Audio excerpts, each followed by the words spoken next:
যদি কিডনিতে পাথর হয়, কিডনিতে পাথর হলে কিডনি থাকে এই দিয়ে পাঁজরের হাড়ের পিছনে, তখন এই কিডনি নালীর পাথর যদি ছোট এবং কিডনির ভিতরে যে বিভিন্ন প্রকোষ্ঠগুলো থাকে, আমরা মেজর ক্যালিক্স, মাইনর ক্যালিক্স এগুলো ভাগ করে বলি, এগুলোর মধ্যে যদি থাকে তাহলে কিন্তু প্রাথমিকভাবে কোনো উপসর্গ নাও হতে পারে।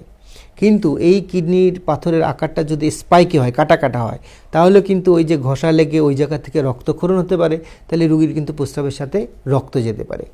আবার পাথরটা এসে যদি কিডনির মুখে যদি আটকা পড়ে থাকে, তাহলে কিন্তু কিডনি ফুলে যাবে, তখন ব্যথা হবে, এবং এই জায়গার ব্যথাটা একটা মাইল্ড পেইন হবে, যে সবসময় একটা অস্বস্তি, ভার লাগা বা ব্যথা হয় এরকম থাকবে।